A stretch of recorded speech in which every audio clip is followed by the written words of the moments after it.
Alright, hello. Looks like we're on. Welcome to, I think this will be our actual podcast. This is Chris. And this is Tatton. This is Now You're Playing with Podcast, episode 4? I think 4.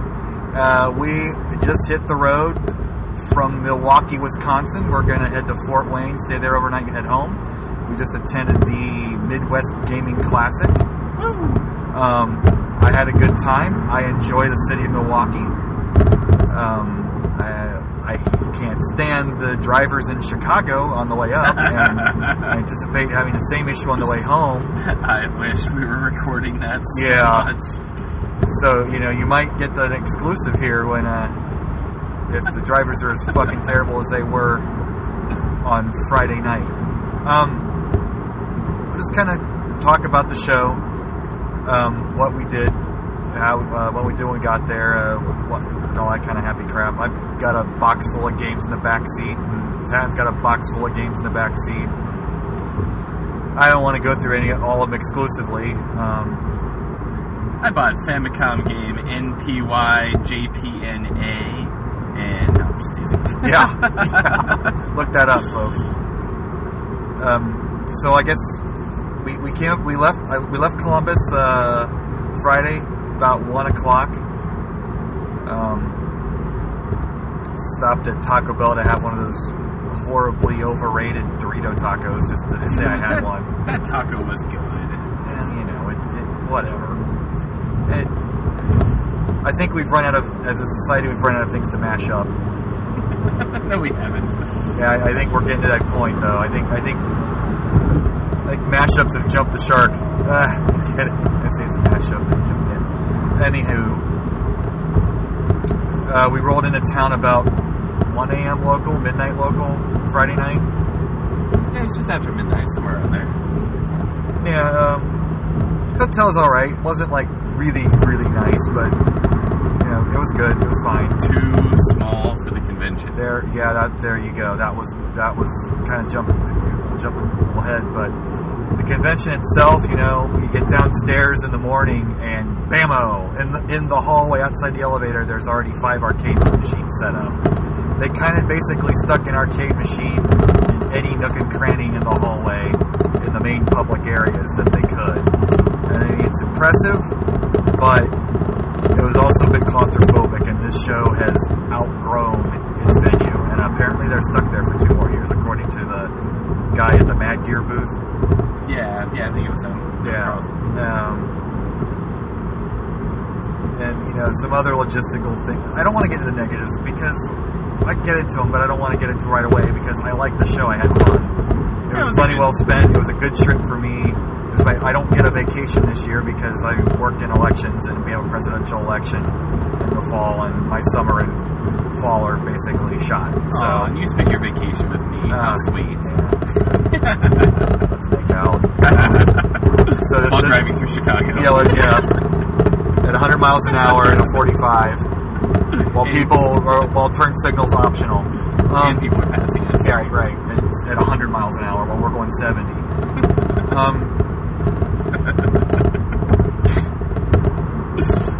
So, the shows, so like I said, we get up the elevator in the morning and bam, right there, it's right in your face.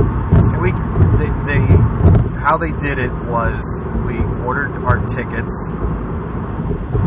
and they mailed us actual paper card chipboard tickets, and then we turned in the tickets in the morning before the show opened to get wristbands. We had to wait in line Saturday morning to get our Saturday wristband, and then we had to wait in line again on Sunday to get another wristband for Sunday.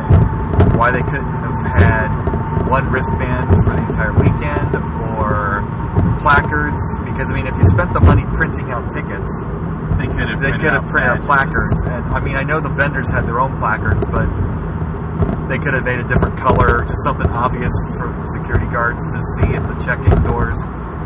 Having to wait in line twice was kind of obnoxious. The gaming tournaments, the pinball tournaments were pretty serious. I guess it was set up like the the class system that they have set up works with all pinball tournaments. So they have like a C class tournament, but you can only enter a C class tournament one time, and then you automatically get bumped into B group. And then if you get too good of a score in B group, then they bump you into A group, and I'll never get to A group, but I kind of don't want to pop my C cherry at that tournament, so I'm going to probably wait till Pittsburgh to try that in August. Which was funny because, like, the one guys who we were talking to in line when we were going to, like, enter the tournament, they were talking about how, like, I hope I do good, but not too good. Yeah. Yeah, totally. Because one guy, I guess, the one guy we were talking to, I think he said last year he was in B group, and he got, like, a really good score on one of the machines, and it, like, just tipped him up into the A group, and he just got devastated in A group. Yeah. Apparently the class difference between B and A isn't a logical class difference. There's a very significant difference between absolutely. B class and A class. Yeah, I mean, we can go into the Tetris documentary that we finally got to see this morning. So Ecstasy of Order, and, you know, the one kid, Ben, his name was, who was the host of this particular screening of it. You know, he's like world-class Tetris player, and he had the world record in number of lines in a game. But as soon as Thoracoin came on the scene, blew his record out of the water, and it's now unattainable. I mean, you're talking leaps and bounds differences between world-class players, and here we are. Oh, I could get 200,000 on a good day. You know, that kind of crap. So that's the same thing with the pinball leagues. And you'd think that they'd come up with a good handicapping system like in golf or bowling or something. But, you know, they'll come up with it. I mean, they're dealing with a bunch of math nerds. Somebody's going to come up with something. Or a hexadecathlon-style grading system. Thank you very much. So Saturday, like I said, we had to wait in line when we got out to get our to get our wristbands. And people that pre-ordered their tickets could go to the show, get into the show a half hour early at 9:30 instead of 10. And the advantage of this is mostly for the vendor room, so that you can get in and get the stuff you're looking for first before the good stuff gets sold. Well, it didn't work out that way. They didn't have the vendor room open until 10. Now, I don't want to be crapping on people, because I know it's a lot of work to put on these shows, and nobody's ever ready for these shows. It's always, well, we're going to be as ready as we are. Oh, go ahead and open the doors. But, you know, it would seem to me that setting up an arcade would take a heck of a lot more work than setting up a vendor room. But the vendor room wasn't ready until 10 o'clock for everybody to go in at one time. And even then, like, when we got in there, it looked like the vendors were all just kind of standing around, like they were ready and no one was coming in. I mean, I didn't see anybody, like, you know, still pulling covers off their games or, you know, putting, like, boxes up or whatever. Like, everyone was just, like, you know, prime, ready to go. Right. And the vendor room was the biggest room in the show. But even the vendor room, you were when it was full of people when the thing first opened, it was claustrophobic. It was hard getting in and out of stuff, and it was way cramped. It was way cramped. I mean, the vendor selection, okay, not the best I've been to. Certainly not the worst. I've been to much worse. I've been to swap meets and stuff. Glorified swap meets, you know, they call it like a classic, and then it ends up being, you know, half a dozen tables, and that's about it. In 2 miles, keep left 4, 8, 94 east. Okay, thank you, Jane. So, my goal for collecting this weekend trip has been Sega CD. I have about 40 titles I need to complete my Sega CD collection, and about a dozen titles to complete my U.S. Master System collection. I'm not going to be as hard-ass with my Master System collection. If I have a Euro title, I don't care. So I managed, and when having a focus that keeps me from spending all my money on every little thing possible. I did venture off the path and bought other things, but my first round through the room, I basically picked up every Sega CD game I didn't have. So I picked up about 6-7 games this weekend total. Yeah. Because we made some stops along the way on the trip at some game stores, and I picked up about 2 or 3 In 1 mile, games. keep left 4, 8, 94 east. Yeah, I, on the other hand, had no focus, so I blew a bunch of money on all kinds of random stuff. Yeah. Ooh, CPS2 Gigawing board. Oh, buy it. I cannot wait to get home and play that. That was his find of the show, and Giga-Wing is, you know, the hardcore shoot 'em up fans don't care for that game too much. It's kind of obnoxious, but I think that's kind of why I like it. It's because of its obnoxiousness. It's bullet hell. It's kind of impossible to actually like strategize your way through it. Mm-hmm. But I love the music. I love the cheesy dialogue. I mean, it's really loud. I mean, the thing with the CPS2 board was you plug in this little test monitor, and like the speakers are blaring, like the whole hallway can fucking hear it. It was like it was rattling all over the place. It was awesome. And it's that stage 1 music that I love it. It's fantastic. It's everything I want in a shooter these days. There's a handful of CPS2 boards that I've really, really wanted. There's not too many left that I'm really... Because that's kind of like one of the last ones. Yeah, it is. It was one of the last ones. Late 90s. I want Giga-Wing. I want Mars Matrix. I want Cyberbots. What was the last fighting game on CPS2? Was it Alpha 3? With Marvel vs. Capcom? Marvel vs. Capcom, I think. That one's still CPS2. Right. Because after that, they started going CPS3 or Naomi. Right. Marvel Capcom 2 is Naomi. Another good thing about that show was lots of arcade stuff. That was probably like the most arcade-rich show I've gone to. I've been to CGE in Vegas. I've been to Portland Retro Gaming Expo, or was it Portland or whatever? The one in Portland. I think it's Northwest, or maybe it's Portland. Whatever. I've forgotten already. I think Portland's still my favorite show overall. But and I think I will come back to Milwaukee as a city, and I will go back to the Midwest Gaming Classic when they move their venue. I mean, if I lived in the area, I'd go every year.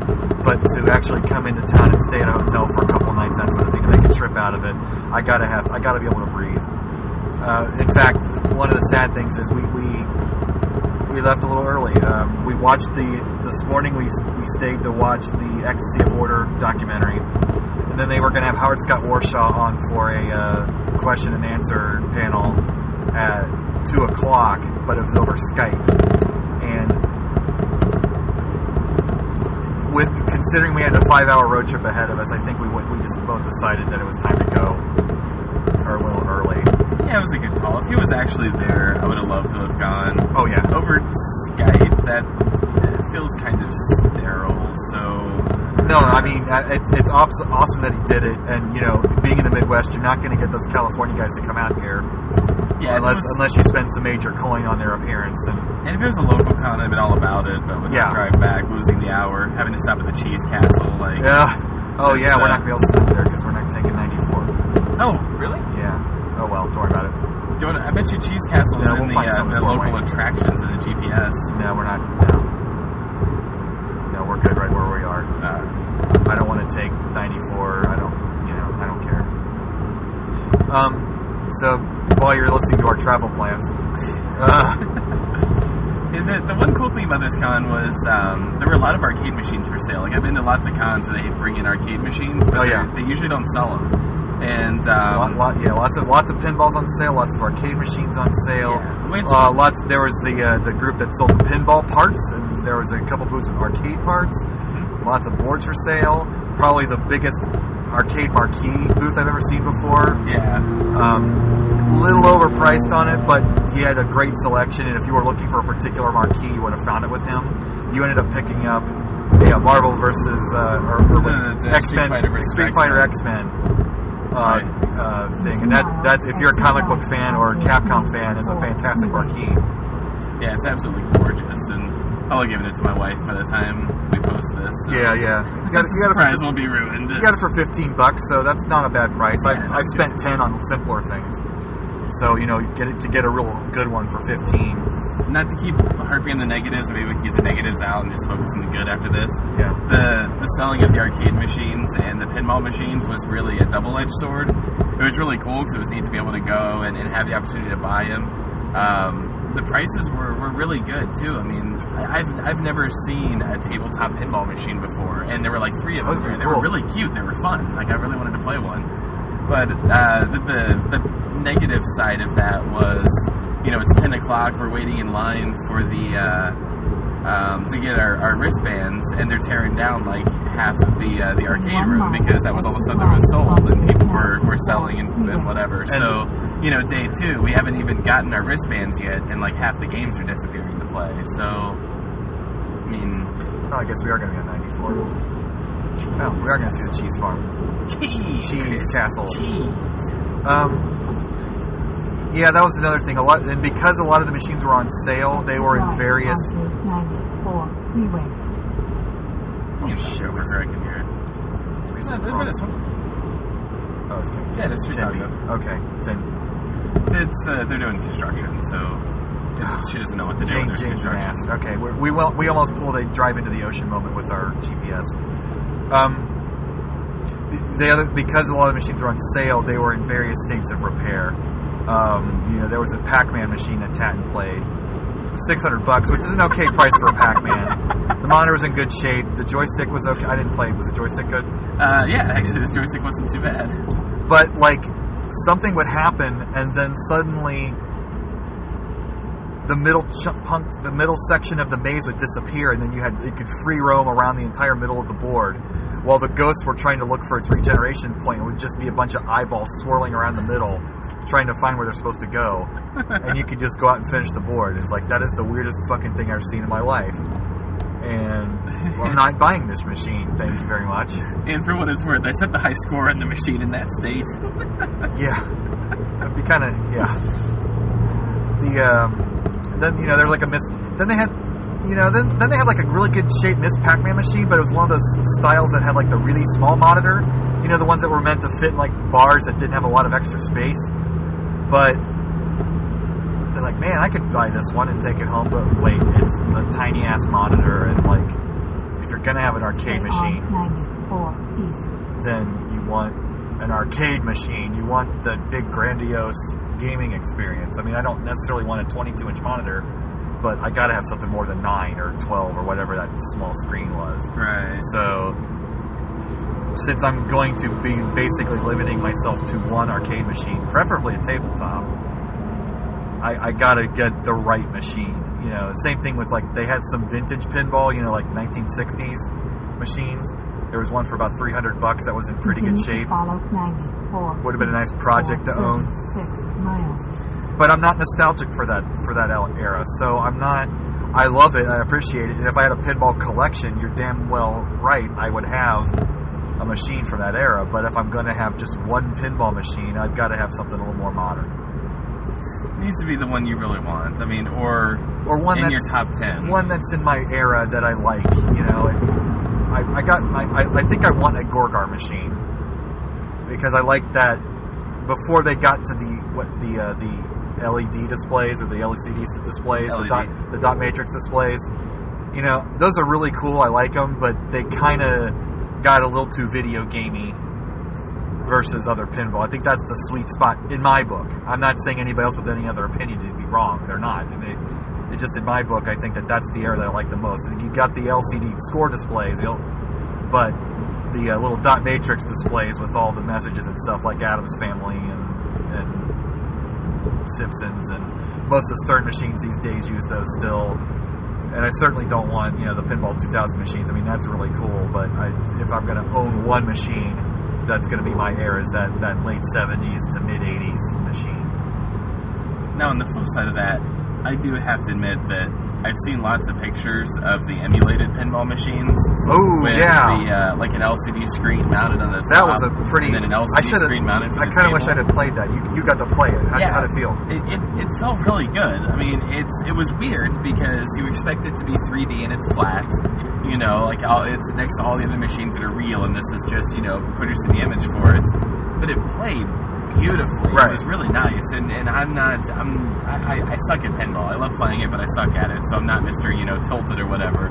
But the guy in front of me was trying to tilt it, and from what I could tell, I think it was recognizing the tilt. And the guy had one of the LCD displays and the dot matrix LCD display. And yeah, that's and it was actually like emulating what it was supposed to do in the real game on the real screen, and I think that if we've been we've been kind of...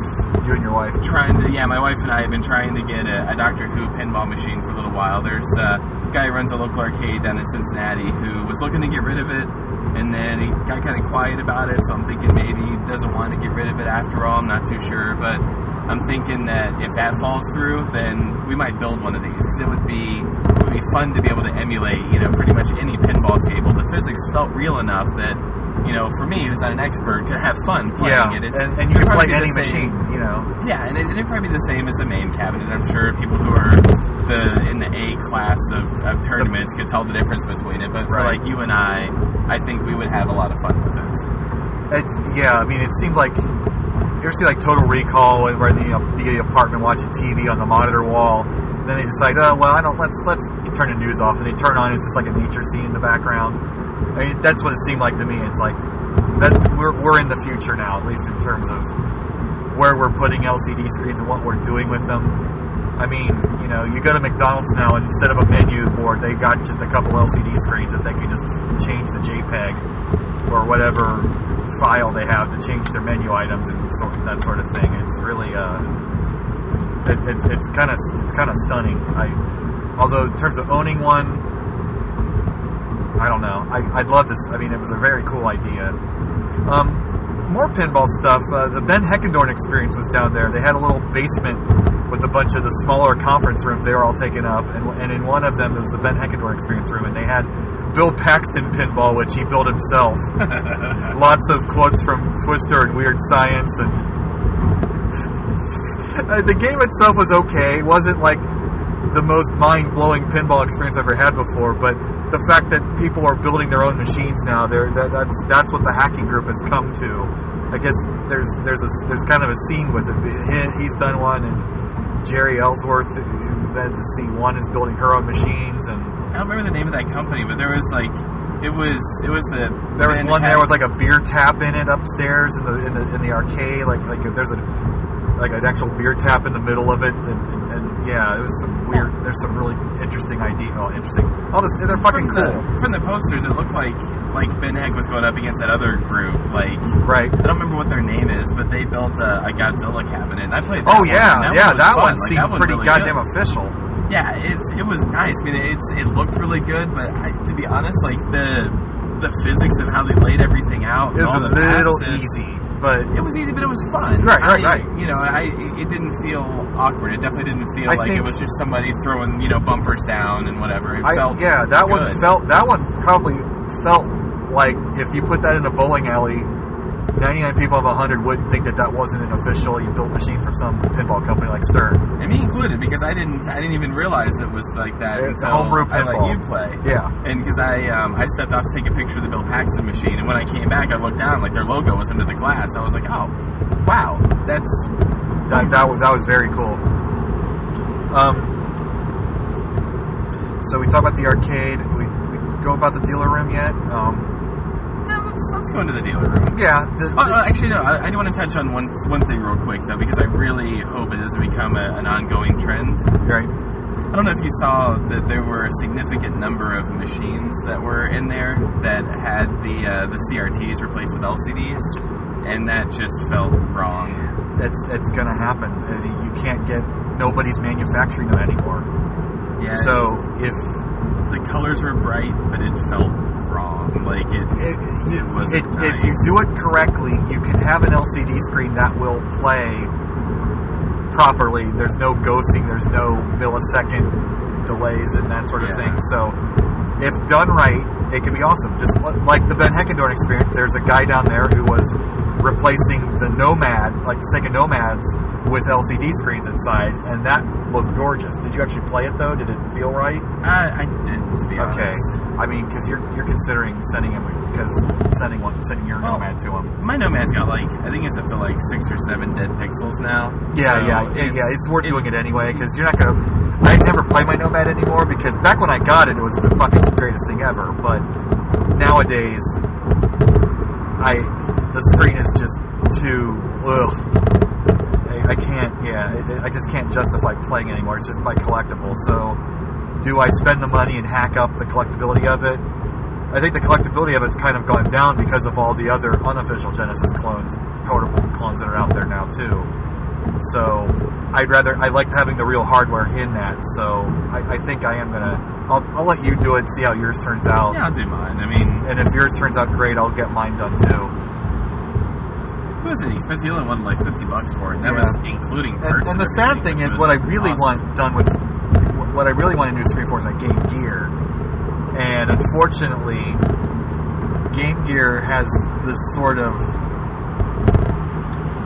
what would you say? Is it like a chroma display? No, not chroma. What happens is, like, if you just tap the RGB output of a Game Gear, you only get the screen in a little small patch in the middle of your screen, kind of like when you play the PSP on a television.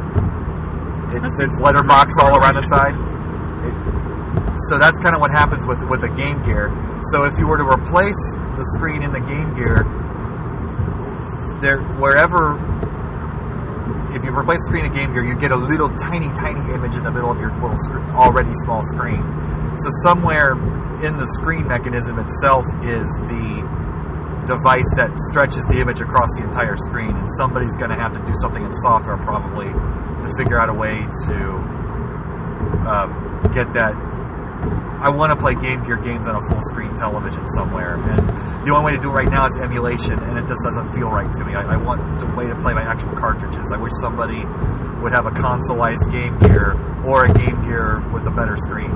One or the other. Yeah, and the reason why he's able to do it on the Nomad so well is because he taps into the video output. The video output. So he can just tap into that and just send it right to the little LCD. I wonder if that disables that video output option. I don't know. I mean, I have a stack of Genesises. I wouldn't use the output on it anyway. You're right, I'd rather it'd be kind of nice.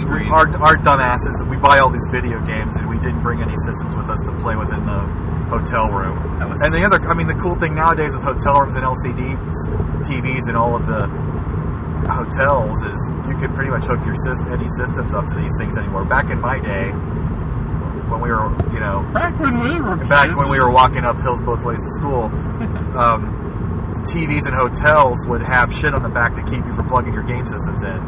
You'd be lucky to get 50% of your 50-50 chance of playing your video games on the road. They put little metal things over the RF inputs, and most TVs back then didn't have AV inputs, so it was kind of 50-50. But now with LCD TVs, a lot of them have those inputs, and you can pretty much go to any hotel room these days and play your own, or you take your own TVs with us. Which, Jesus Christ, I've got a dozen televisions in my basement. We should have just taken one. Yeah, but looking in the back, we had room for a 13-inch. That's on the checklist for the next show that we travel to. Well, and we weren't sure if we were going to buy anything big. Because one of the things that I passed up on, but was difficult to pass up on, was one of the vendors there had a Neo Geo candy cabinet, an older style candy cabinet, like so it's vintage, I would say. The nice red sit down with the old Neo Geo buttons, which weren't like the Suzo Hop or the competition grade or whatever. But really, really nice, gorgeous screen in it. No burn in it at all. And it had a 101 like pirate MVS card in it. It was like $1,000. And I really, really, really wanted to get that. And then I was like, no, I don't need to spend $1,000. So I called my wife. I'm like, all right, I'm gonna ask you a question, and I want you to follow it up with no. And so she laughed, and she's like, okay. And I'm like, I want to spend $1,000 on a Neo Geo candy cabinet with 101 pirate mega card in it. And then silence. And then, what kind of condition is it in? No. But I commend you. This was not a part of our agreement. I did not try to talk you out of that. I was suggesting to just stick around to the end of the show and see if you would try to get rid of it for cheaper. But you didn't do it. And you know what? You're moving in your new house right now. I say don't make any big giant arcade investments unless it's a steal. If that same machine were for $500, your ass would have been buying it. But at $1,000, which is a fair price, yeah, it's not worth You'll get something later. You're gonna have an arcade here one of these days in your garage, because I'm gonna convince you to put an arcade in your garage, so that I can buy arcade machines and stick them in your garage, because I don't have any room for in my place for it anymore. So we can do an actual arcade hexadecathlon. Oh God, yeah, that'd be cool. Anyway, so a dealer room, right? So yeah, dealer room or more Ben Heck stuff. So like I said in the way back in the beginning, my goal this weekend was to just buy Sega CD and Sega Master System games. Wait, before we leave Ben Heck, yeah, they had a 3D printer there. They did. That was the first time I've ever seen a 3D printer, and it was awesome. That was very, very cool. Very mad science. Very. So, it looked like it was put together with duct tape. I mean, no, it was very precise and but it wasn't. It was a platform and a bunch of small, little, delicate looking. Yeah, it's the design for it is open source, and so there's no. You have to build yourself. Yeah, like the Maker Shed one that they have, MakerBot, I think it is. Right. You know, is wrapped and it's built into a product and everything, and this is really just what you need to run it. So it's just all of the.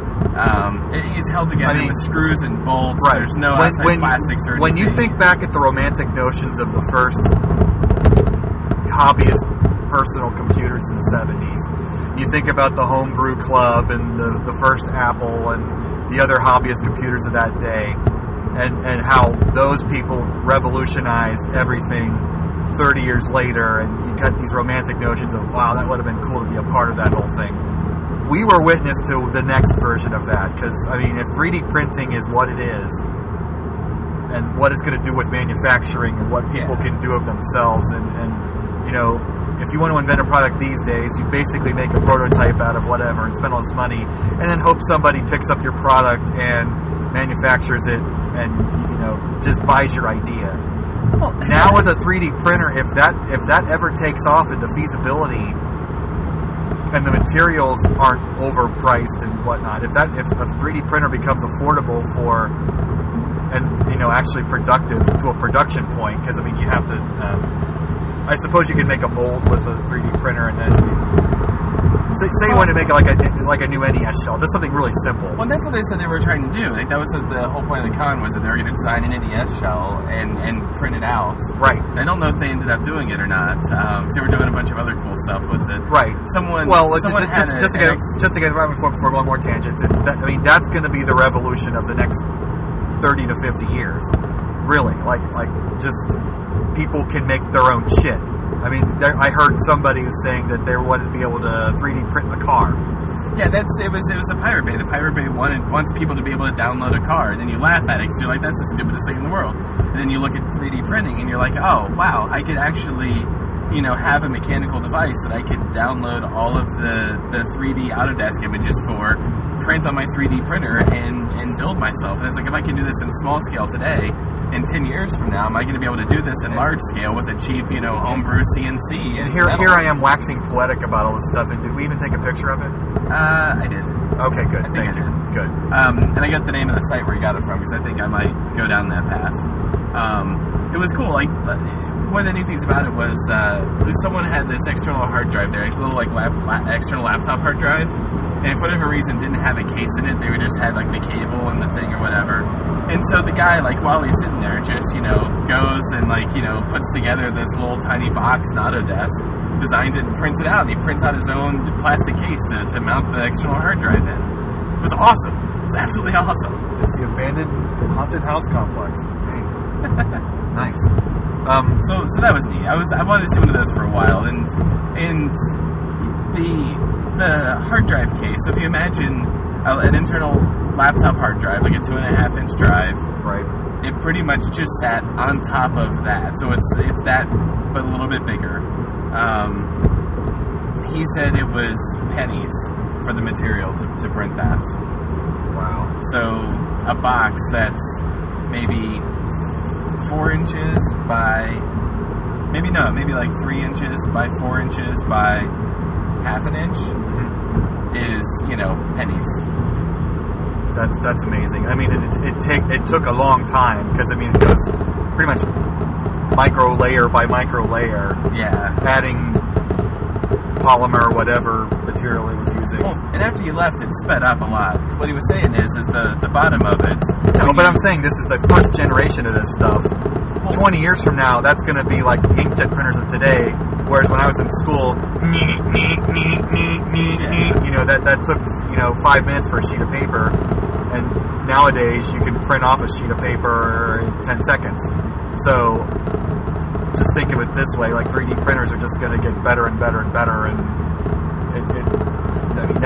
that's where my mind can wander now about futurist stuff, because I kind of felt like, for a while, I kind of felt like that idiot from the turn of the 19th century. Well, all the inventions that are ever going to be invented have been invented. Let's close the patent office. I kind of felt like that guy. It's like, well, what are we going to do now? Put a clock radio on? What are we going to add cell phone capability to now? We already put it on a refrigerator, so let's put it on our dishwasher. So that's the new cool thing of the future. Do you want my dishwasher to tweet me when my dishes are done? That'd be awesome. Hashtag clean dishes. Like, you'd be like, oh, dishwasher, I'm going to retweet this to my fridge.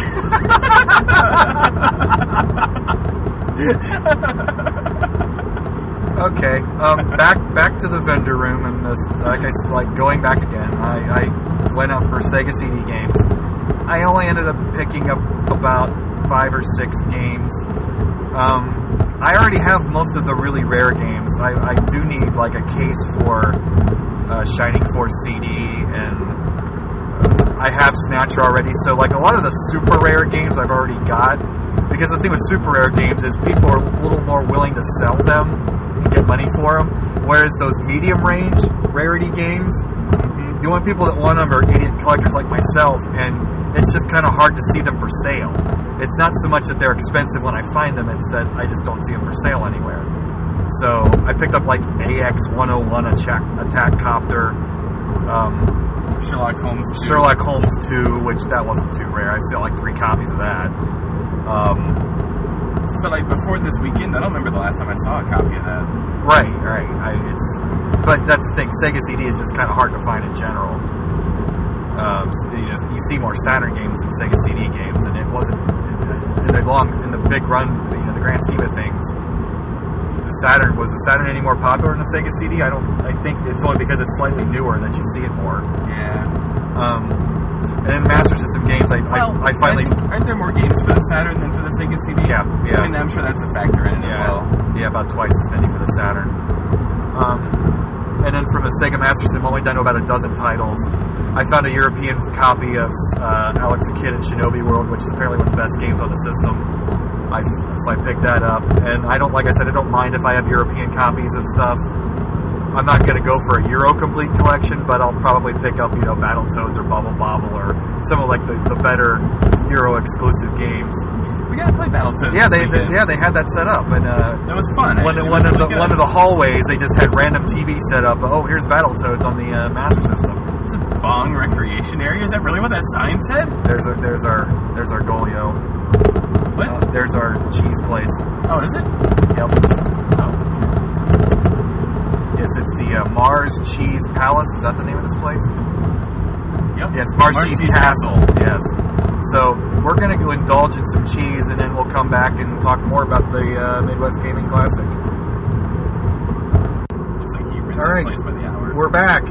We're in Illinois now. We stopped at the Mars Cheese Castle at Kenosha, and got some stuff, and got some gas, and drove a little bit, and called people and said where we were, and now we're in Illinois, and we're on a 41,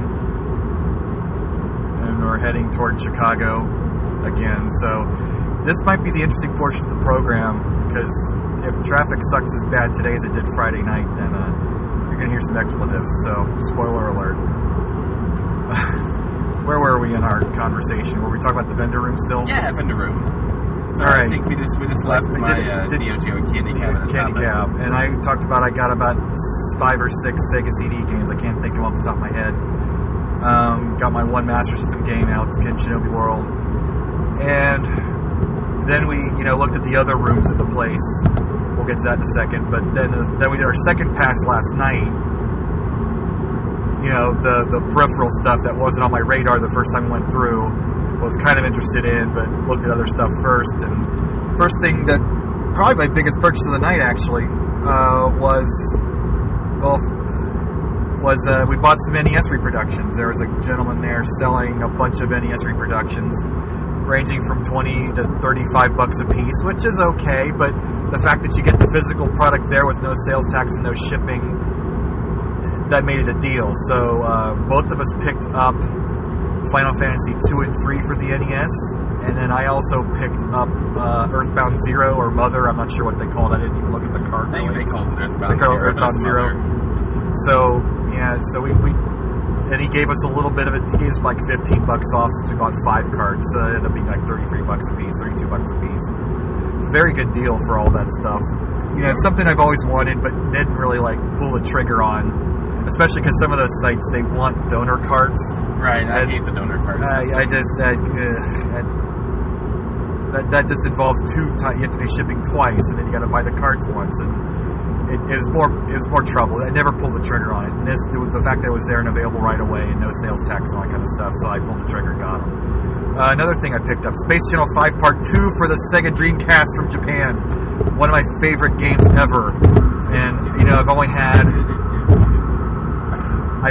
had the US PS2 version, which the mechanics are slightly off on that. I don't know what it is, but I've always done better with the Dreamcast, which I had a illegit copy before. But I'm gonna have a handful of those.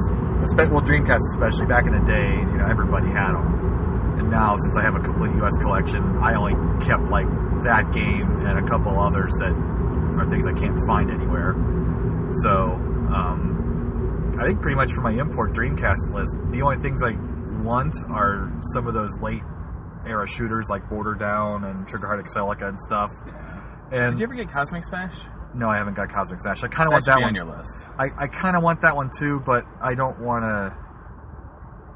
$100 is high for that game. It's not that great, It is good though. It's a lot of It's fun. good. I think I paid $60 for mine, and it was 60 is a fair price. If I sell it for $60 somewhere, I'd totally jump on it. But I doubt I'm going to find it for that much. There was a guy with Triggerheart Excelica for $70 at the show, which was right on my borderline. But since I just dropped $100 on NES Repros, I didn't really have that kind of cash with me anymore.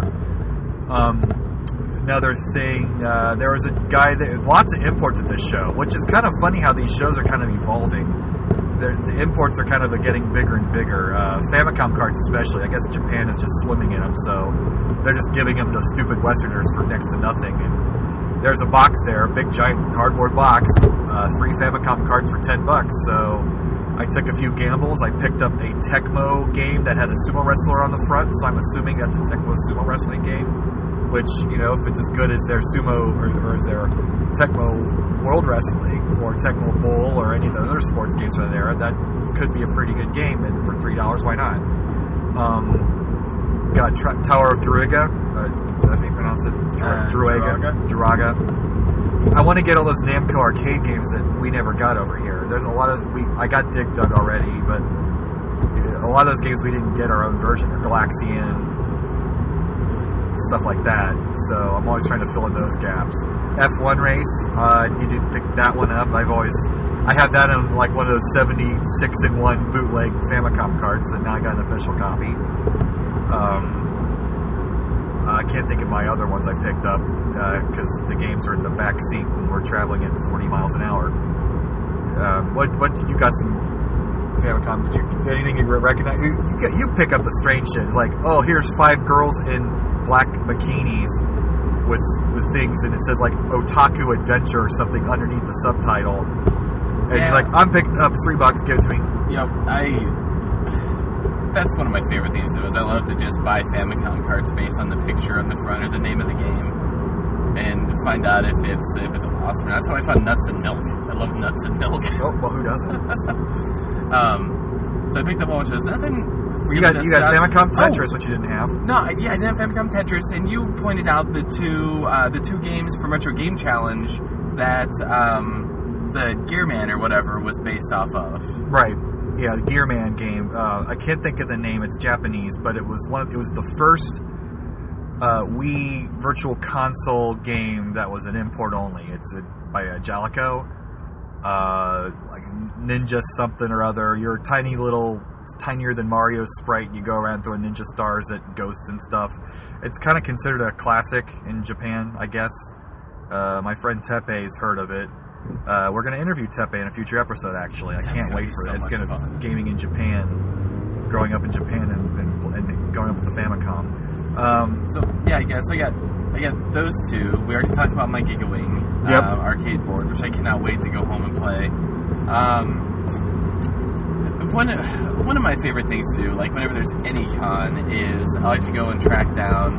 There's this guy who runs Mad Gear Games. His name is Carlson, and he gets the coolest stuff. And some people say his prices are high. I think his prices are pretty good. I mean, he's got really, really hard to find stuff, and hard to find stuff is going to have high prices. And I think some people just kind of need to accept that if something is incredibly difficult to find, his stuff is immaculate. He has good condition stuff. Yeah, and he has like all kinds of crazy. Like he has the NEC PC, like still in its original box and stuff like that. And he's selling them. I mean, I think that thing was like $400 or $500 or something like that, which isn't terrible considering that the only place I've ever seen that for. No tax, no shipping. You can test it right away. And like it's totally fair. I've seen those sell on eBay for like $300 and $400 and have $200 and $250 C-mail like shipping prices. Right. So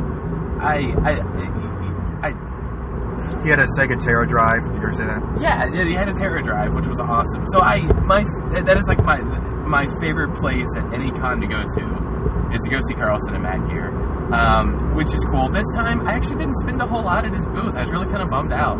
It looked like he had a smaller space that he normally has, so he didn't have as much stuff with him. Right. Nobody really had like a giant booth this time. Yeah, there were no giant booths, and due to space issues. I mean, I think they wanted, Yeah, and my favorite thing with him is he always has tons of like Famicom cards and Super Famicom cards, and I love just going through the junk box that has like.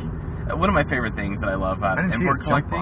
I don't think he brought him with him this time because of the space he had.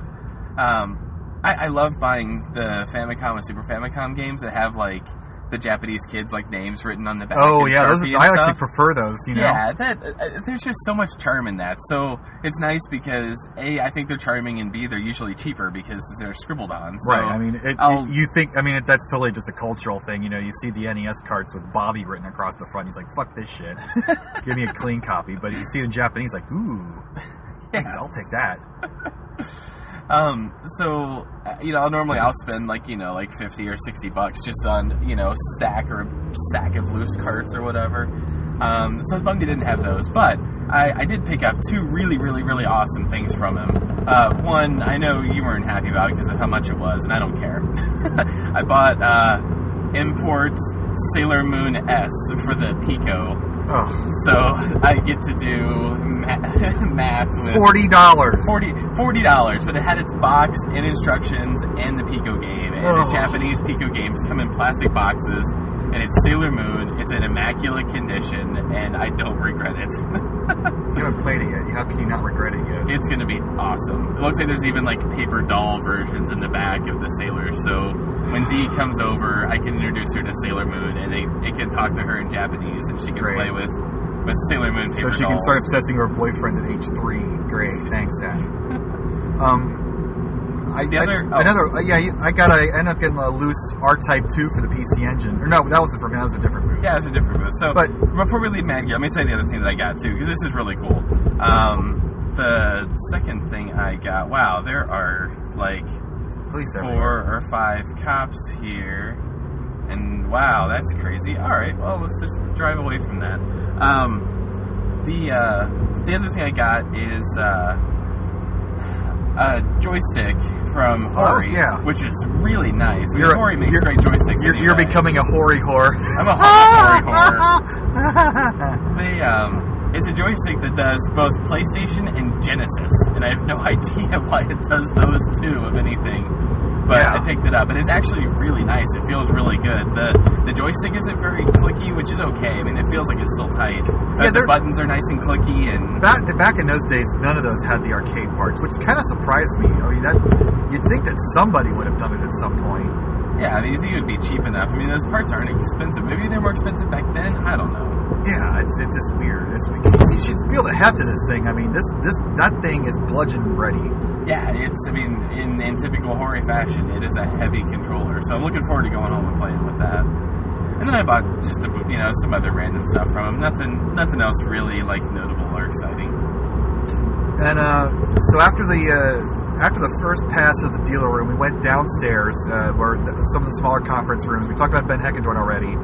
Ran into one of the guys who does the Well Versed in the Classics podcast, which he's got an extremely distinctive voice. It's like, oh, it's him. It's that guy. Cool. So I met him briefly and told him about our show, but I was impressed with his stuff and their podcast, and went into another room. It was Podcasting Central, and these guys have these gigantic fucking soundboards and stuff, and didn't stick around to see the guys because nobody there and nobody interviewing going on, but it was kind of cool to see that there was all that going on. And if we do a future show there, I do want to take our show on the road and actually do some interviews and stuff. We're still going to these shows as fans and as just participants. What do they call con-goers? Patrons? You just go. I don't. Yeah, we're patrons still. We're not. Our show isn't at the level yet where we're active participants of the show and want to promote our show just yet.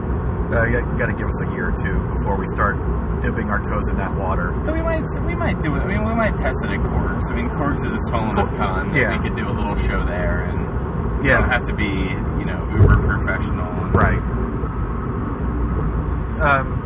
So there was that room, and then there was another arcade downstairs, another arcade room, because upstairs was the Pinball Jack. Was that the name of the place?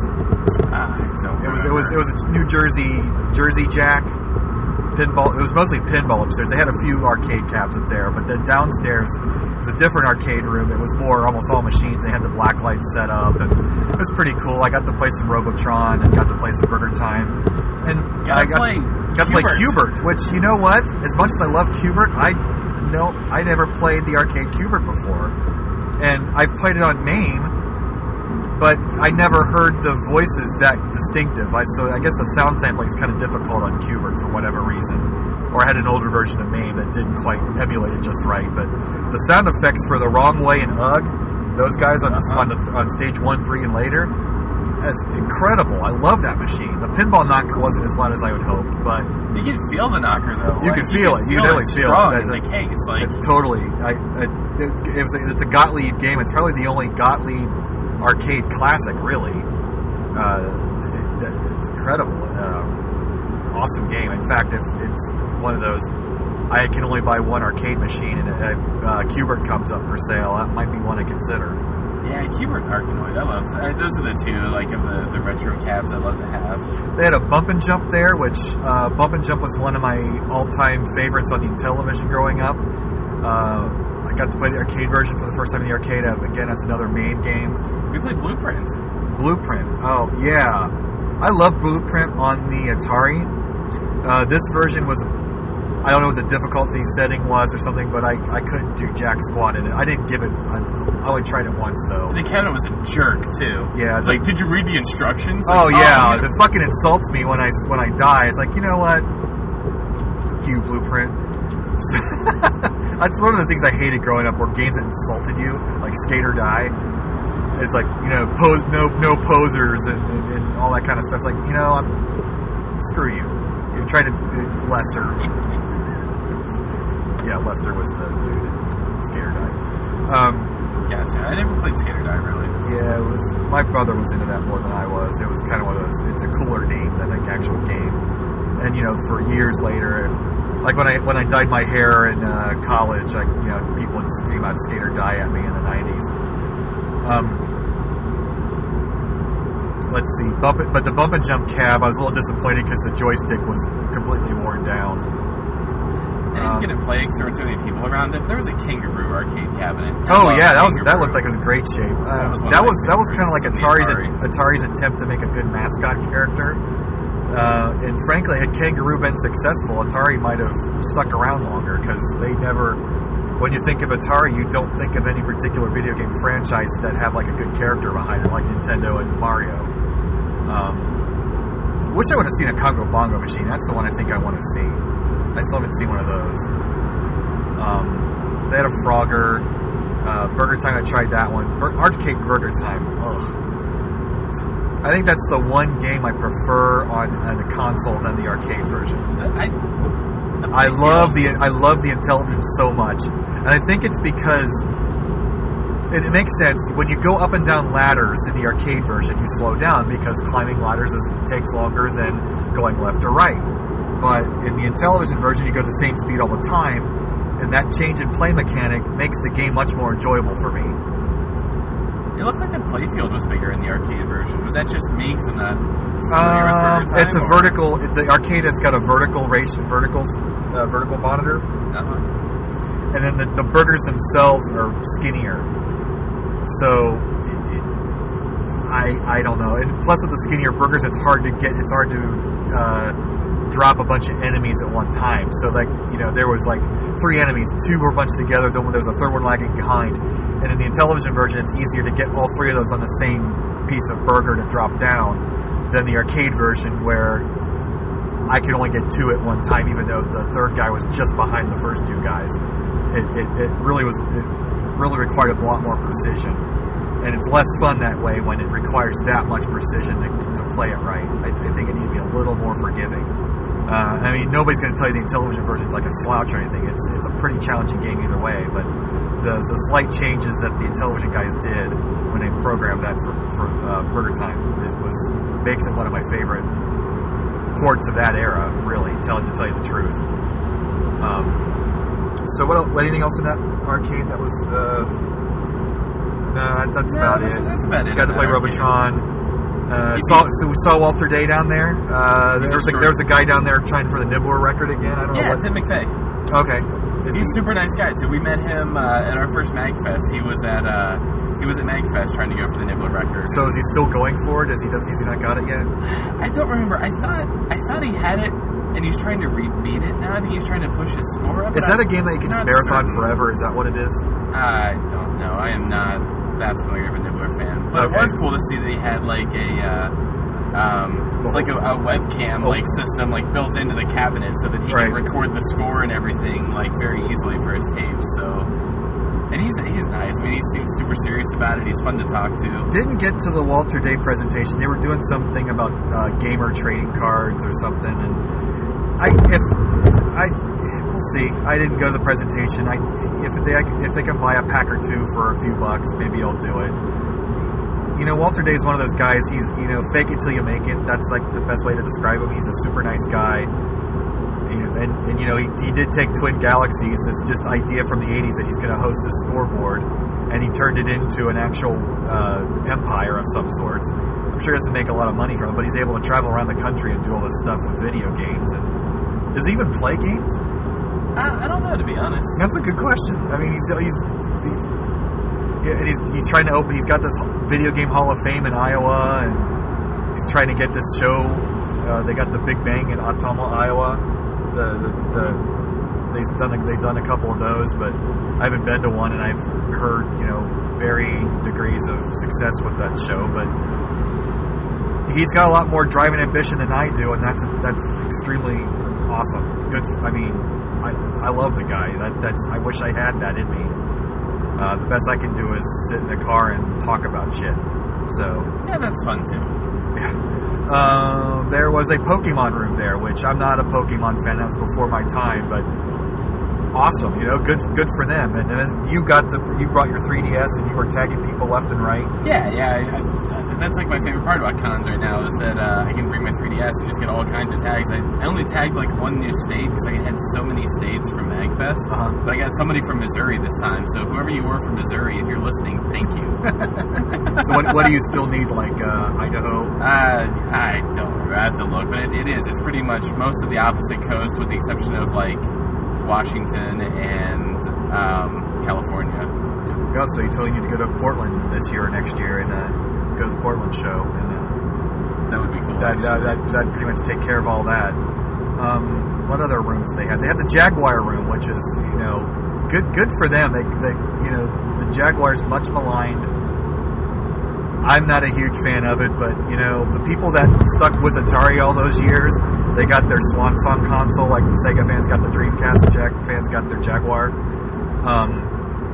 You know, there was one, the Songbird people were there. They had the modded controller with the rotary in it. Oh, yeah, the spinner. The spinner for Tempest 2000. They had a Pro controller, too, with like 6 buttons. Yeah, so you can play Primal Rage the way it was meant to be played. It's like, I kid. Oh, and now we've got our Chicago traffic. But it's still not, I don't see any but 100-mile-an-hour guys yet, but we're still the off-track wagering facilities on the right, just in case you were concerned. And someone behind is apparently yelling at me. Really? That's good. I'm speeding, and the guy behind me is yelling at me for apparently not speeding enough. Was it 50? I don't know. We're not going to... Whatever. He can pass me. Fucking Ohioans. There's 2 lanes. There's lanes on either side. He can pass me. So we had then there was the Underdog room, which had a lot of not a whole lot there. They had a few of the consoles that didn't penetrate the market too much. They had a Fairchild setup, which is the first time I saw a Fairchild in use. That was the cool thing, was they had these in use, because I've been to video game museums before, particularly at CGE, but you couldn't play anything. They were just in a box on a stand. And I've got a broken Fairchild. I don't have a working Fairchild. I want to see one working. This one was in really good shape and kind of charming, really. There was a Pong game, but it was a Pong where you could rotate the angle of your paddles. So it was a nice little variation on it. It made it a completely different game, really. I think our Fairchild works. I never played it, though, because you don't get that stuff out because you're too concerned with anime shit. There's no JRPGs. There's no tentacle porn. I don't want to play this crap. Let's see. They got the Underdog. Oh, the Underdog room. They had a Vectrex in there. They had a Vectrex. They had the CDI. They had the 3DO. And what was that system that I played that I never played before? What was that? I never even heard of it. What was it? Was like, God damn. I don't remember what it was called. It was cool. It was awkward. It had a similar and a Diamond for Super Nintendo controller setup. It was a 2D platforming game on it. Yeah, where you had to like collect baseballs and so it seemed like a kid's toy, sort of. It felt like a Sonic knockoff. The game did. Right. But the cool thing about that room was they had about 10 original, well, not original, but 10 of the colored CRT style iMacs, and they had them networked together to play Quake, which was gorgeous. That was just that brought, as a former Apple fanboy, like, that's the era of Apple that I liked when back then. I'm not so much the Apple minutes to circle. Not so much of a fan these days, but that brought a tear to my eye. That was pretty fucking cool. And people were playing it. They weren't like, oh, look at the iMacs. No, everybody's playing Quake on their little iMacs. 10 of them in this tiny little space, all networked together in their little LAN. And it was just neat to see appreciation for Mac, for Mac. And that was the Underdog system. Yeah, there you go. Hey, an Underdog. And that was the way to do it. There's a big placard on the opposite side that was talking about Mac gaming, and I didn't read all the placard. I thought I saw like a Bungie logo over there, something they were talking about, the history of Mac gaming. If you really want a true competitive gaming environment, what better way than to have a bunch of machines that had all the same specs that you really couldn't manipulate? Exactly. I mean, that's the way to do it. And you have an all-one container computer. They're not too expensive these days. That's beautiful. What other rooms did they have down there? Then they had like the 80s room with a bunch of those systems, a lot of the 80s computers, the TI-99. They had one of the portable Commodores that were like the size of bigger than a CRT on its side with a little tiny monitor. And a 3-inch screen. And they had like some fucking game on there, and the graphics were god awful, and like they were blurring with just the green and black screen. And that was the one PC I played. Oh, it was a compact. Yeah, they had DOS Pac-Man on this compact, and it was completely monochrome, and it was ghosting like it was crazy. Ghosting. Oh god! And the controls weren't the up, down, left, and right were on the number pad. The 2, 4, 6, and 8. So it was hard. Like, I kept hitting the middle one to try to go down, like, the WASD thing. I'm like, oh, this is so weird. Yeah. And was there any sound on it? Did you have, like, PC speaker sound? I couldn't hear it, probably. Because they had, like, the jukebox going in there and the black lights. And they had the television synthesizer in there. That was really cool to play with. Hey, I have one of those. And the cool thing about that thing was there's 6 channels on this. Follow 94 east for 13 miles. The cool thing about that is there's 6 channels. 3 come through the television set. Then the second 3 channels come through the console itself. And then but the way then there's a volume control for the second 3 channels. And the second 3 channels don't come in until you are playing 3 channels already. So you hit, you got 3 keys. You're playing your music. They hit the 4th channel and it's super loud. That was awesome. So I showed you that, and that kind of startled me. Then they had a hardcore room. They had a hardcore room, which was neat because they would it was kind of like a museum, like it was a curated museum, and they had like artwork displays of all the various games in there. They had like a Strider for PlayStation 1, and they had the PCFX. They had that. There was that bikers or the Ninja Baseball Batman or something like that. Oh, that was in podcast room. That was the Versus room. Yeah, that was there. That was like they had all the fighting game stuff. And they had some fighting games in the hardcore room too. They had Sunset Riders. Yeah, they had Sunset Riders with like Neo Geo joysticks. Yeah, it was a super gun. So they had the JAMA board like plugged into a consoleized like JAMA arcade setup, and then they had 4 like Street Fighter style controllers that they were playing. Oh, hey, we are stopping. That's interesting.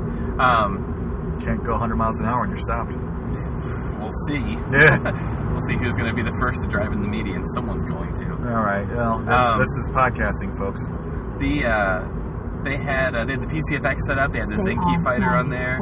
They had the Sharp X86000. Is that what it's called? What? The Sharp computer in Japan. I don't know. 86,000. Did I see it? You might have seen it. I was kind of wandering by myself. I didn't go to the back side of it. They had an MSX next to one of those. That was the other, another major computer. I was playing like Lord of Thunder on the Turbo Duo and got sidetracked and was having fun. And then they had a little 7800 in the corner with a really crappy RF, and it was flickery screens. Like, somebody needs a modded system. I was kind of sad, actually. Did they have Food Fight on there? Was that what the game was? It is Dig Dug. Dig Dug, okay. Then they had they had a tournament room set up where they were doing the tournaments. Yeah, yep. And that was really fun. We ended the Typing of the Dead tournament. We both got our asses handed to us. Yeah, some guy on one credit got like $2.5 million. Yeah, which was crazy. And they had a Tetris tournament, which we'll get into that a little bit too, because the XT of Order guys were there. Then they were running a Halo tournament in the back, which I wasn't paying attention to at all. Yeah, and like a Smash Brothers and a bunch of other stuff. And the thing with the tournaments at this one, you had to pay for entry, and I understand why, because you want to have good prizes and you need people to pay money to enter it. But now I know how people feel when they come to Hexadecathlon, because especially with money on the line, it's like, I don't want to get swiped. I don't want with one game, you're not going to do that well, so why put money into it, Yeah, and like the way they did it was one game was $2, or you could do 3 games for $5, and it was the same game. So, but you had either 1 try or 3 tries at it, and we both did the 3 try. What are those? It's for the. Is it a pit stop? It's for the express lane that are closed right now. Weird. That is so weird. It's Sunday in Chicago. What's going on? Well, we're not dying. That's the first thing that's going on. That's good. Well, the another one they had was the Pac-Man Championship Edition DX. The top score had 1.6 million. I had 1.4 million in one try. I didn't try multiple times, and because it was on the Xbox 360, that D-pad is just total shit. That's no excuse, because somebody got 1.6 million with it. Oh, they're using the analog stick, because I find that some of those games, like the old arcade games, the analog stick actually isn't too bad. It takes a little getting used to, but yeah, I wasn't about to do that for my first try there. It's just too big. I'm too much infatuated with or used to the PS3 version. do and it was that. supposed to have been the PS3 version. Something happened. Yeah, it did say PS3 on the original flyer, and they scratched it out in the Xbox 360. I wonder if it's because they were doing the Simpsons arcade game. I don't know. Over on the PS3. It probably just died, like every other crap modern system out here. So that I've done hexadecathlon, so I'm sort of biased, but I kind of wish that these cons would have more of a decathlon style tournaments, like because that's what the pinball tournaments were like. You could play up you play your 5 machines, and then they base your score. They take your scores from all 5 machines and then see if you're going to enter the finals or not. So that's what I think they could have done with the video games too, instead of just the pinball machines. Well, and they also did like a Super Mario speed run tournament. That was what the Super Mario Brothers speed run tournament. Come on, there are so many competitive video games out there that in the NES or earlier. There's no need to make up a competition. I mean, there really isn't. I mean, if you're at home on the internet or doing speed runs or whatever, that's fine. Do your thing, but yuck. Yeah, this con was definitely very. The tournaments, I'm not going to say were a highlight for me. I think the Tetris one was probably the best one because that makes sense, and it's. The whole con was honestly kind of Nintendo heavy from the fan base. Yeah, I won't say from the people running it, because there was a lot of appreciation for non-Nintendo stuff there. I mean, pinball the arcade room, the pinball, the museum. There wasn't a lot of Nintendo represented in the museum compared to everything else. Like they had important things, but there wasn't a Game Boy set up. They had a Lynx set up for people to play like Lynx games. They had like the family room, but if you went back into like the 80s room, it was almost all dominated by Atari and Intellivision and PCs and Coleco and stuff like that. So it was a very good setup from that perspective. But like talking to everybody, the vendor room, everyone's just nothing happened before the Nintendo came out. And when I go to these cons and I see boxes of NES games, it's almost repellent to me anymore. I'm so not interested in NES collecting. I'm a snob, I guess, so I'm C9. And that doesn't even mean snob, but I like to say that.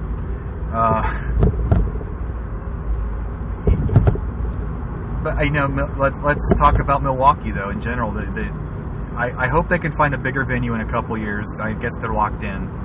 But the city was extremely nice. Chicago can suck it. I have no interest in going to Chicago. I'm a small Midwestern town guy. Grew up in Cincinnati, live in Columbus currently, and the older I get, the more commercially I get. I really have less and less desire to be in a big city, especially with a car. I don't mind going to a place like when I went to Portland last year for the Portland Expo.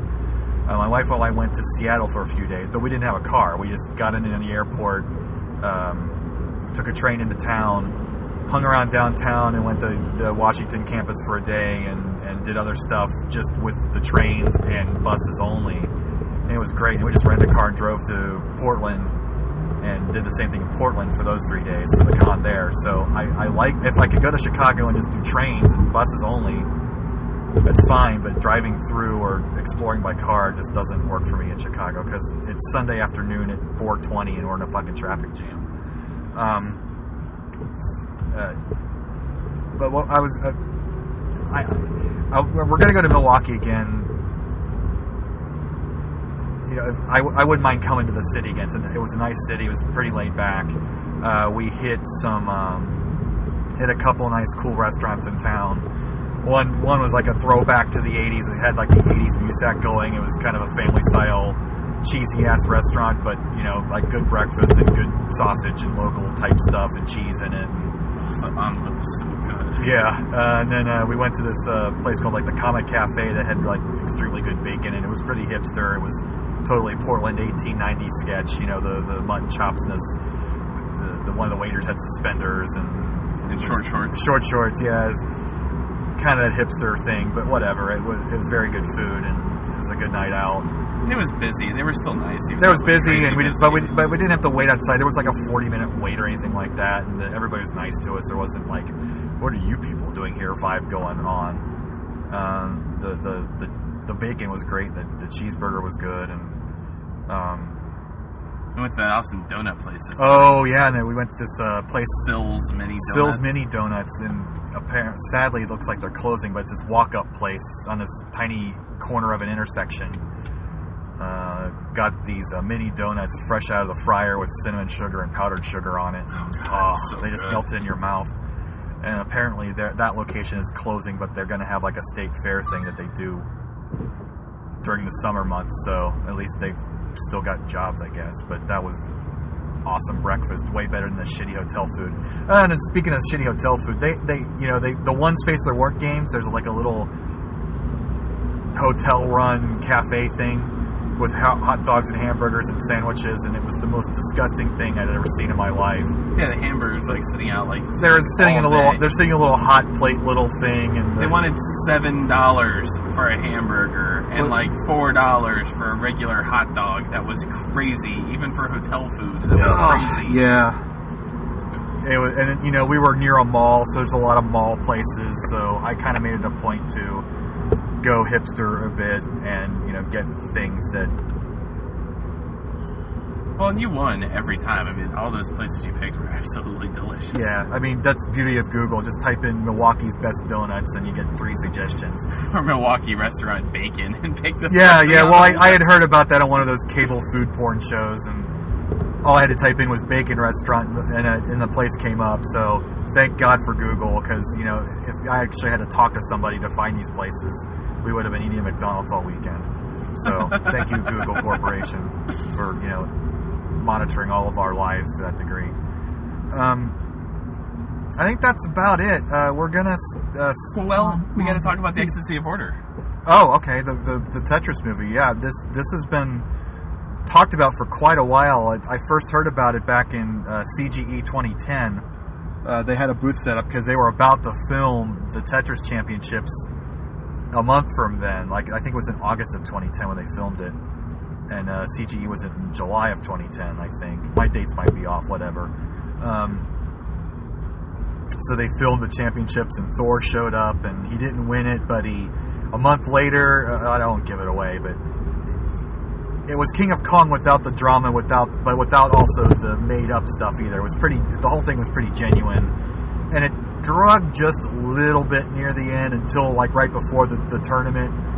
But excellent movie, excellent. I mean, it did its best to show you how fucking hard Tetris is and how amazing these people are, and how even within this circle of amazing Tetris players, there's even a level beyond that with like the true grandmaster types, like the kid that can play the modern Tetris, the Tetris Master Japanese arcade game with He played in like the invisible mode. Yeah, you survive like several minutes in the invisible mode, and oh yeah, it's nuts, and it shames you so much.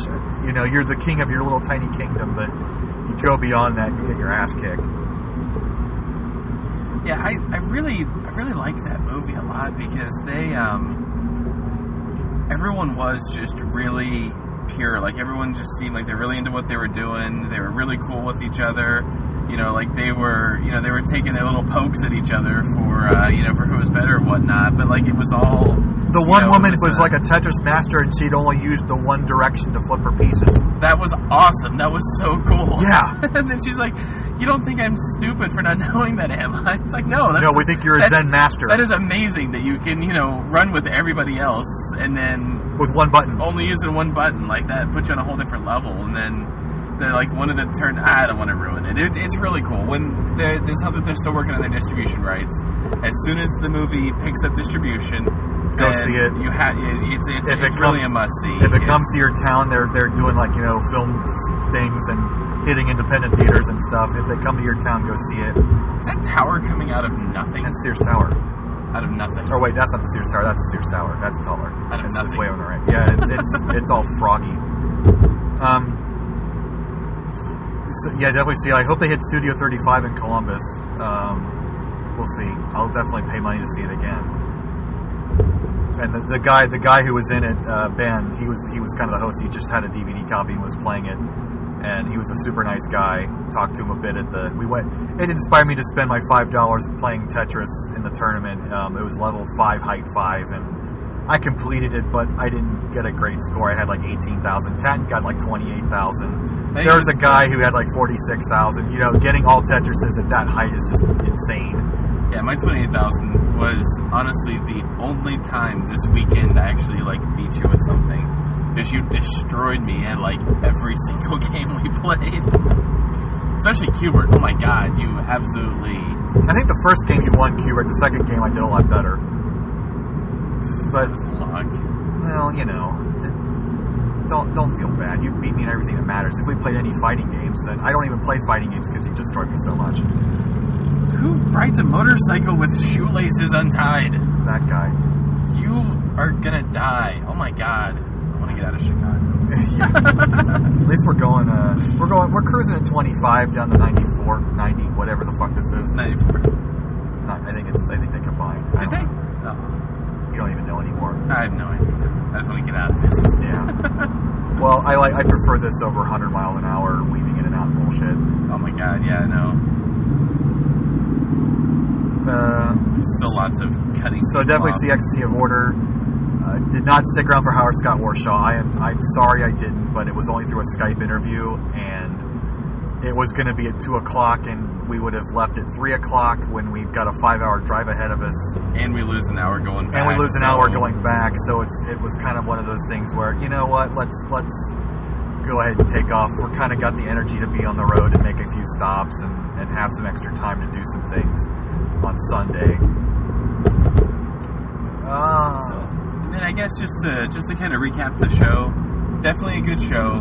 If you're local, definitely go. Don't drive 8 hours to go to it, or at least wait a couple years until they get a bigger venue. But if you're close to here, don't miss it, because it was a lot of fun. Like, even with our complaints, we had a really good time. I mean, it was a mini vacation Cincinnati, for us. or if it was in Cleveland, we would go to it every year. Yeah. Because of our hike. We think we're going to wait a couple years before we come back, but... Yeah, my thing is I'm hitting one show a year, one of these cons a year, so I think next year I want to hit too many games in Philadelphia. If they still do that, I haven't really looked recently. But that's another, I can drive there and maybe just make a weekend trip out of it. I also kind of want to hit MagFest, but that... You don't spend too much money at MagFest itself, I guess.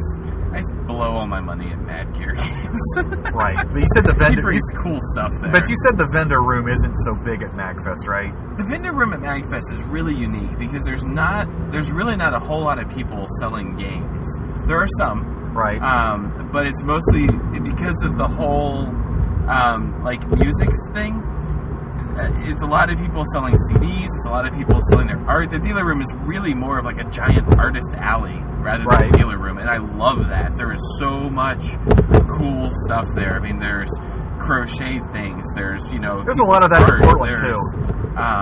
Like the Portland, the whole one row was just nothing but 8-bit art guys.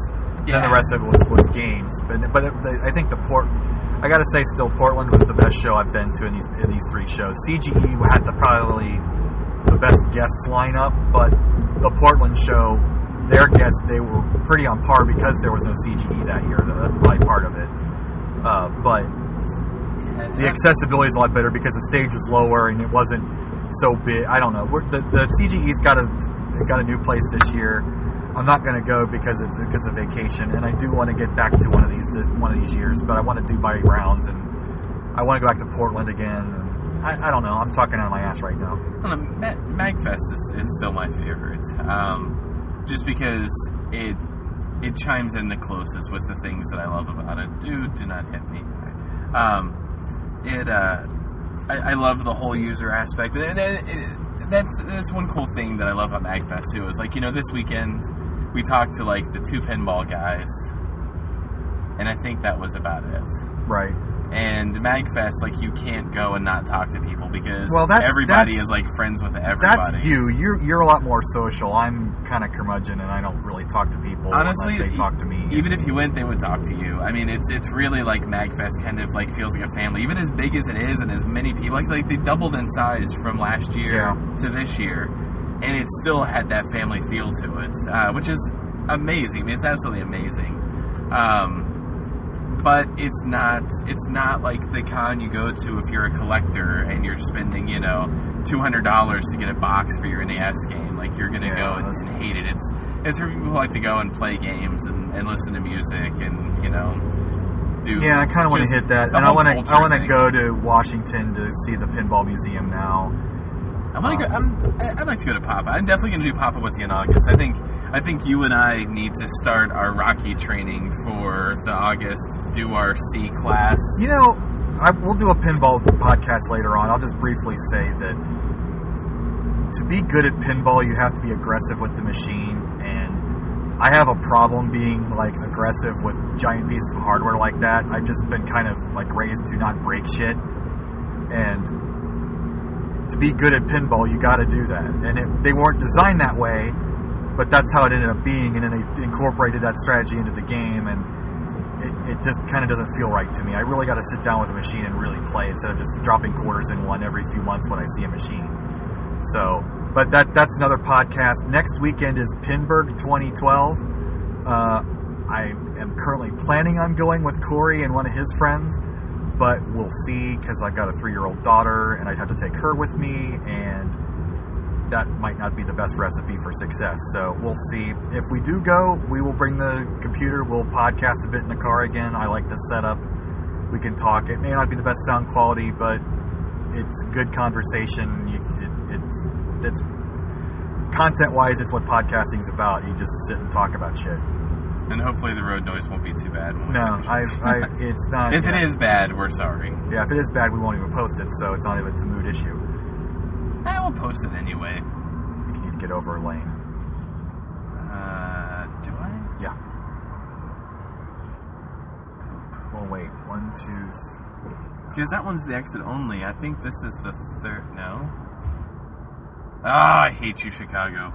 Now you're playing with podcast. Hey listeners, this is Tatton.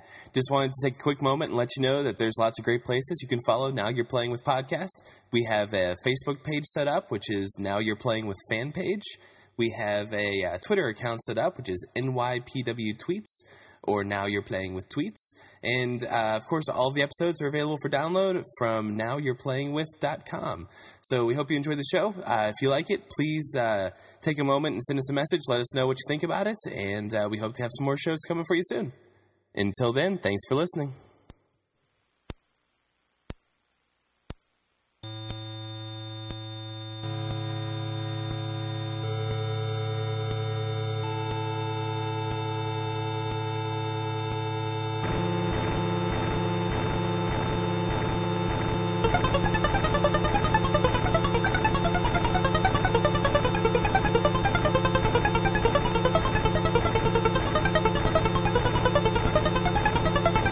Now you're playing with podcast.